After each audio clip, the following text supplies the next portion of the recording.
새로운 것을 시도하자고 하면 경험이 없다고 하고, 전통적인 비즈니스라고 하면 어렵다고 하고, 새로운 비즈니스 모델이라고 하면 다단계라고 하고, 상점을 같이 운영하자고 하면 자유가 없다고 하고, 새로운 사업을 시작하자고 하면 전문가가 없다고 한다.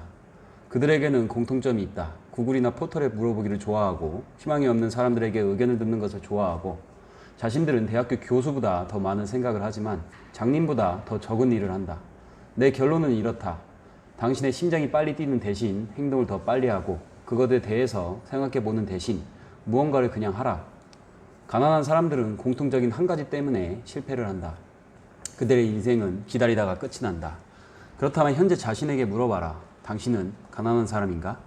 안녕하세요. 냉동탑차 전문 화물차 창업 경영 컨설턴트 미스터 리입니다. 개인과 개인 간의 거래이거나 지입회사와 거래 중에서도 차주가 직접 위탁 판매를 맡겨 파는 경우에 차량의 압류권 해지를 하지 않아 생긴 사기건에 대해서 설명드리고자 합니다. 이런 문제는 상당히 적지 않은 문제가 계속 발생되고 있는 점으로 안타까움을 금치 못하겠습니다. 문의 온 내용을 설명드리겠습니다. 어디서 어떻게 무엇을 해야 하는지 몰라서 문의를 드려봅니다. 2017년 6월에 지인으로부터 화물 지입 차량주를 소개받아 개인 대 개인으로 차량을 구매하였습니다. 지금까지는 다른 일을 했었고 처음으로 지입차라는 것을 알게 되어 시작하게 된 경우입니다. 차에 7천만 원의 압류가 있었으나 돈을 주면 압류를 풀어주겠다는 말만 믿고 금액을 모두 입금하였습니다. 지금 생각해보면 너무 어리석고 순진한 생각이었다는 걸 뼈저리게 후회하는 중입니다. 그러나 빚을 갚지 않아서 계속 독촉을 하였으나 갚지 않아서 사기로 고소를 해서 인정되어서 6개월의 형을 살고 있습니다. 1억이 넘는 돈인데 6개월 형입니다. 이것도 너무나 화가 납니다. 이 와중에 2020년 5월 26일에 캐피탈 측에서 강제 집행을 하여 차량을 인도하여 갔습니다. 하루아침에 차를 빼앗기고 너무 허탈하고 어이도 없고 화가 납니다. 지금 차량은 법원에서 관리를 하고 있고 배당 요구 종기일이 8월 10일입니다. 차는 2011년 한국특장기술 12.5톤이고 청구 금액은 7,500만 원입니다. 배당 종기일이란 것이 차가 경매되고가 나면 그 금액에서 돈을 나누는 것 같은데 신청해서 받을 수 있을까요?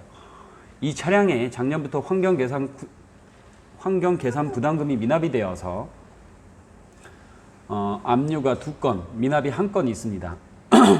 안 내려고 한 게 아니라 회사에서 알려주지 않아서 내지 못했습니다. 차 끌려가고 등본 확인하다가 알게 되었습니다.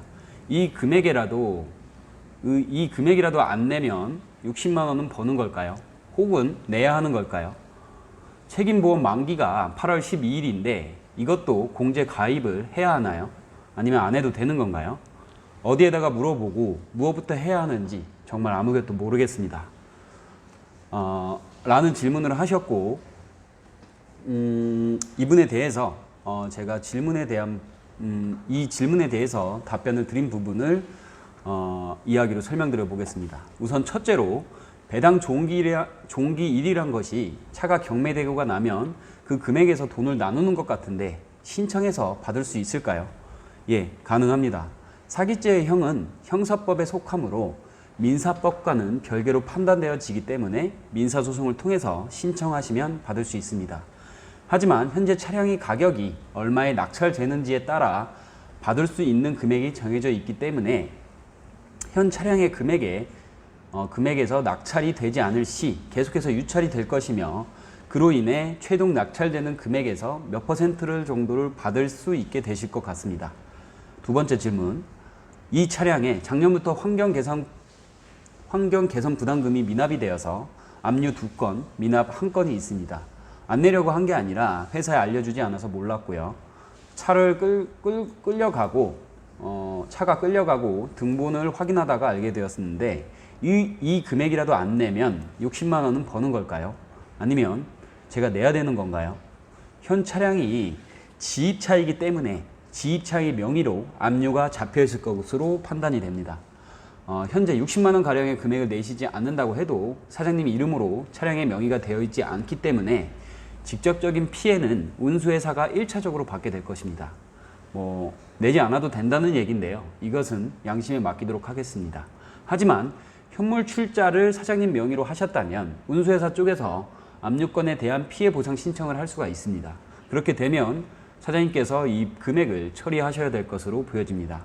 하지만 운수회사에서 60만 원으로 소송을 진행할지는 사실상 의문입니다. 결과적으로 사장님이 내지 않는다면 회사가 처리하게 될 것이고, 현물 출자가 되어 있다면 처리 후에 영수증으로 사장님께 민사소송을 걸 여지가 있어 보입니다. 세 번째, 책임보험 만기가 8월 12일인데 이것도 공제 가입을 해야 하나요? 아니면 안 해도 되는 건가요? 차량이 이미 법원으로 넘어가서 경매가 진행되고 있다면 화물 공제 가입을 할 필요는 없습니다. 경매로 넘어가지 않았다 하더라도 현재 직접 운행을 하지 않는다면 휴직 처리를 하여 보험료를 내지 않으실 수 있으시며, 내지 않는다고 해도 휴직 처리를 하지 않고 만약에 내지 않는다고 해도 1차적인 책임은 항상 운수회사에서 지게 될 것입니다. 이 또한 피해 보상 부분이, 문제 부분이 생길 수가 있습니다. 이상으로 답변을 마치게 되었고요. 그렇다면 마지막으로 가장 중요한 것이, 우리가 이런 문제에 당하지 않으려면 어떻게 해야 하는 것인가? 더 이상의 피해를 줄이려면 어떻게 해야 하는 것인가? 그것이 가장 중요한 부분인 것 같은데요. 개인상 거래라고 하던 지입사를 끼고 소개를 받아서 차주와 개인 거래를 하던 이 개인에게 제가 아닌 이 물건을 사겠다고 하는 사람이 아닌 본래의 주인이 갖고 있던 이 압류 부분에 대한 비용은 이 부분을 개인한테 직접 입금해 주는 것이 가장 잘못되었던 부분이고, 캐피탈 쪽으로 직접 송금하여 바로 압류를 해지하고 구입하는 방법으로 이루어졌어야 할 것이었습니다. 돈을 개인이 직접 받고 진행을 하겠다고 계속해서 우긴다고 하면 웬만하면은 하지 않는 것이 좋으며, 차량 계약이 만약에 내가 하기로 내가 확정을 지었으면은 현 차주분은 지금 이제 파시는 분은 캐피탈사에 전화를 해서 잔금을 처리하겠으니 가상 계좌를 보내달라고 하면은 그 가상 계좌를 보내줍니다. 그러면은 이 차량을 구매하시는 분께서 직접 그 계좌로 입금을 해서 이 잔금을 처리하시면 될 것 같습니다. 이상으로 줄이겠습니다. 더 이상의 이런 피해는 없는 정직한 물류 화물업계가 되기를 바라면서 저 또한 제대로 된 운수회사가 될 수 있도록 계속해서 노력하겠습니다. 감사합니다. 지식으로 정신을 무장하고 장점으로 돈을 벌어라. 냉동탑차 전문 화물차 창업 경영 컨설턴트 미스터 리였습니다. 감사합니다.